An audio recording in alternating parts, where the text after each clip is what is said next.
Hello again, class. Welcome to another installment of the philosophy of death and dying. And today we're studying Montaigne and Michel Montaigne, and also looking at a work by Dorothea Heitsch. And her work is titled, or her essay is titled, Approaching Death by Writing, Montaigne's Essay and the Literature of Consolation. And so Heitsch is a professor. She's living today. She's a professor at the University of North Carolina at Chapel Hill, and basically a philosopher. And so she focuses on the nexus of literature and philosophy. That's her specialty. And she also has an interesting crossover in the identity of life and death as well. And so we are looking at, or she references, a sculpture that I have a GIF of in our announcements by the famous Italian Renaissance sculptor Bernini. And the sculpture is of the Blessed Ludovica Albertoni, sculpted by Bernini. And this sculpture of the Blessed Ludovica Albertoni is also a way in which we are urged by Heitsch to focus on the immovability of the marble, and also the way in which the sculptor Bernini is aiming to bring about this metaphysical feeling of something that is very immaterial. So we're looking at the very material stone of the marble, and the sculptor is bringing about something that is very immaterial, and that is this transition of death, and also a feeling of ecstasy that is brought about by way of death. And so it's a confluence of art and also mortality. And so thinking of this moment of death, or the immobility of the marble, but yet the immobility of death is transcended by the soul's joining with God in the medium of marble, right? So the moment of dying is brought alive in the stone. The metaphysical nature of this is brought up to the material of stone and marble by the artist Bernini. And so this is also a funerary consolation. And so this consolation is also a way in which we are looking at art as a transcendent means to feel confident and have faith in the afterlife. And so yes, it's a meditation on that to a certain degree. And so also Heitsch mentions a couple of terms we need to understand right off the top in terms of a memento mori. And so a memento mori is also Latin for this idea that we need to remember that we die. So a memento mori is also a way to identify a painting, and it has a philosophical message as well. So a memento mori is often presented in the form of a painting or sculpture, and it's also understood as a literary expression at times. And there is an ars moriendi, or the art of dying, that we usually see in a type of religious literature. And also it is secular for Montaigne. So one thing to remember about Montaigne is that he's not a religious person, and that all of his essays are secular. And so his way of writing could be thought of as an ars moriendi as well. And so this also is to identify a guide for those who are about to die, and those who are consoling and helping those who are near death as well. And so this ars moriendi is something that we talked about earlier. And we're also seeing that Montaigne's way of writing could also be a type of ars moriendi. Another term we look at that she mentions is sublimation. So sublimation is another way to consider this art of, or this way to divert the expression of desire as an impulse. In other words, in this case, to divert ourselves from death itself into an acceptable expression or form. And so in other words, artistic expression or works of art can also be thought of as types of sublimation to get us to think of the problems that we have with death in terms of an acceptable expression to mediate on transcendence. And also too, these works of sublimation could be letters or funeral orations, sermons, and in this case, we're looking at Montaigne's essays as a way of considering them to be types of ars moriendi or also sublimations. And so we also know that Michel Montaigne was born in 1533 and passes away in 1592. So this is the 16th century. So he's considered a 16th century essayist slash philosopher, thinker, and also French. And so he's also considered a French Renaissance philosopher, Michel de Montaigne. And so Michel de Montaigne wrote his essays in response to a close friend's death, Etienne de la Boétie. So Etienne de la Boétie died, and so Michel de Montaigne was his friend and decided to write his epic work his work titled The Essays. And so Montaigne is often named as the inventor of the essay as well. And so an essay is basically a piece of writing or on a single subject from a practical vantage or from a particular viewpoint. And so interestingly enough, Michel de Montaigne was considered the inventor of the essay format. And also, philosophically, Montaigne was famously a skeptic, and he also was a skeptic in the way in which we're referencing the school of Greek skepticism that got started by Pyrrho of Elis and also Sextus Empiricus. And so skepticism is another type of philosophy, just like Epicureanism or Stoicism. And it's a philosophical framework in terms of the way in which we're taking particular viewpoints and challenging them.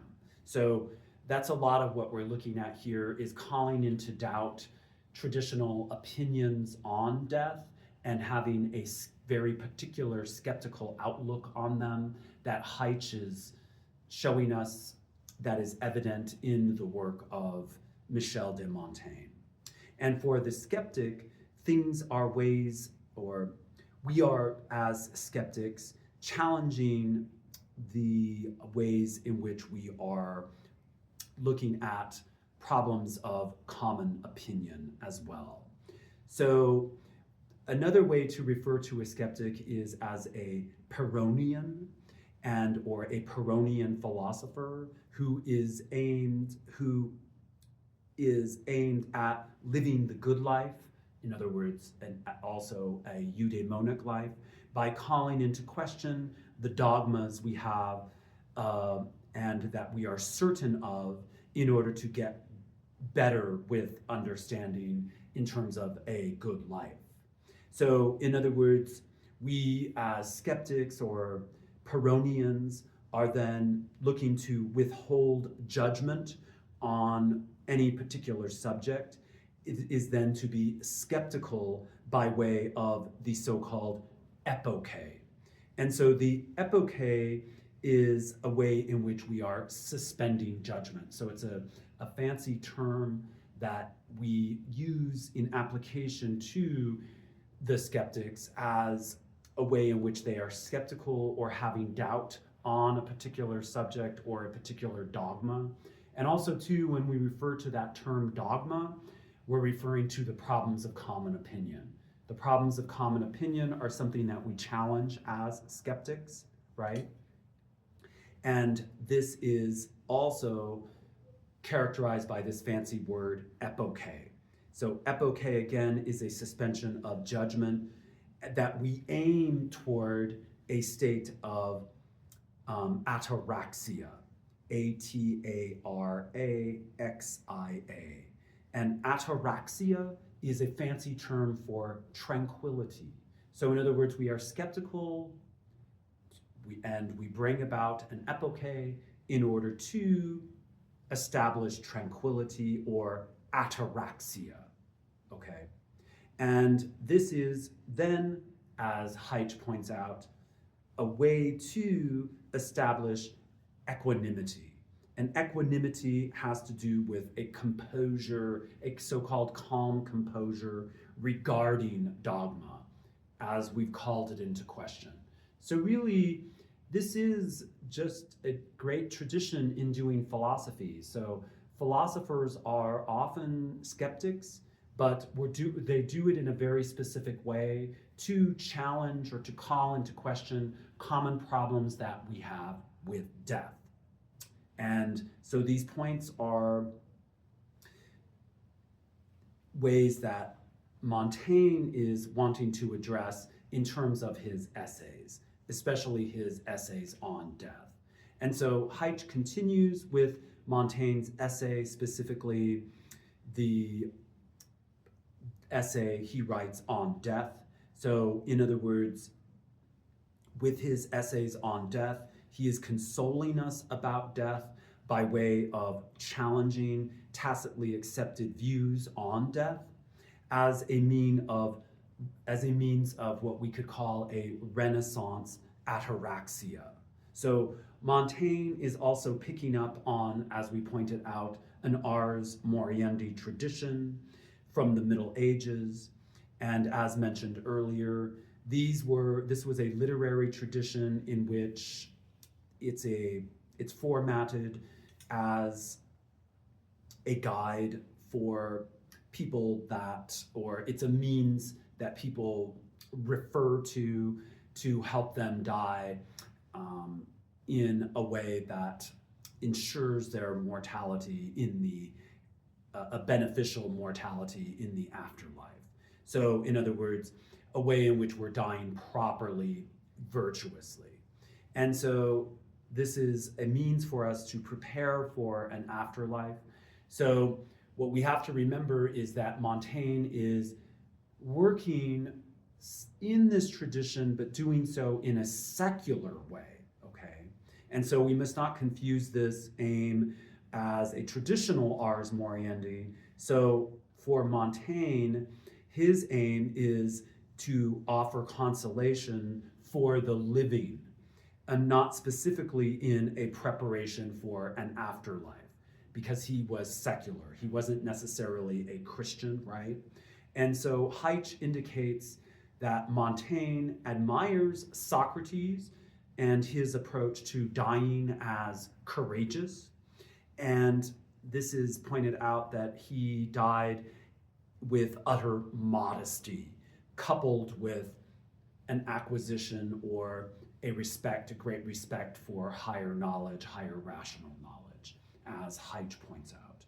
And so there's even admiration of the death of peasants for Montaigne, and the death of peasants that died of the plague. And so because he was living at the time where the plague was fading out in Europe, but people were still dying of it. And so we are working in a philosophical way to accept death as a way that we are unencumbered by mortality in terms of equanimity and steadfastness. Remembering that equanimity is a way that we're wanting to acquire a sense of composure with mortality. And so we also shouldn't forget the importance of writing about death as a consolation for Montaigne and the reader to bring about this sense of ataraxia.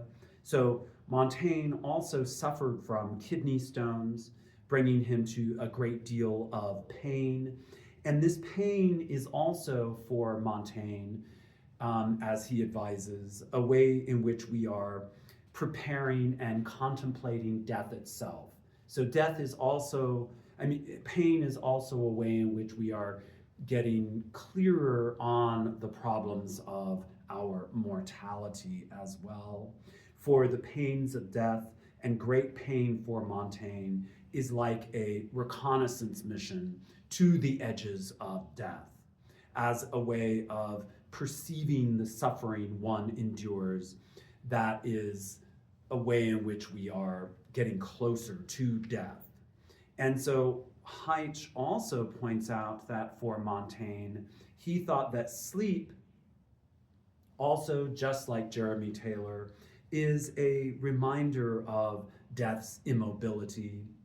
And Montaigne likens also the study of philosophy itself as a withdrawal from life and death-like. So this is also a reference to his famous essay, "To philosophize is to learn to die." So to philosophize is to learn to die is also a metaphor for death to a certain degree as well, because to study philosophy, the art of studying philosophy is also a way in which we draw away from life in our studies, oddly enough. And so he writes also, quote, "Study and contemplation draws our soul outside of ourselves, just as a preparation for mortality as well." And so this study is a way in which we are drawing ourselves outside of the body and all teaching, and to embrace the teachings of the world. And this is, for Montaigne, a preparation for death. The art of studying for Montaigne is an apprenticeship to get to the finality of the pains and sufferings of our body and our life toward death. And so death is also something to be fearful of in its surprise. And so we usually don't know when it'll happen. And so that brings about fear in a way that we want to alleviate this premeditation of death by way of getting familiar with it as well, and getting used to it and reminding ourselves of it as well. So in other words, for Montaigne, he writes that we should deprive death of its strangeness, unquote. And so as Heitsch highlights, Montaigne's essay on death is a way that Montaigne is getting us to prepare for death, obviously, and also properly in terms of a Ars Moriendi tradition. For Montaigne, the best way to prepare yourself to die is to draw death near as you are living as often as possible. Again, very similar to Jeremy Taylor in the sense that you're familiarizing yourself with death as much as possible, very much like we're doing in this class, is also a preparation for death. And so we know that Montaigne also was inspired to console us and himself on death after he had a fall from a horse, interestingly enough. And this fall caused him a near-death experience, and one that showed him the selflessness of death as well, as a disassociation of the body and distancing of the self. and the soul is other than the self of the body for Montaigne. And surprisingly, Montaigne also suggests diversion tactics to contend with death in a way in which we could be falling in love, to distract ourselves to distract ourselves from death by way of simply falling in love.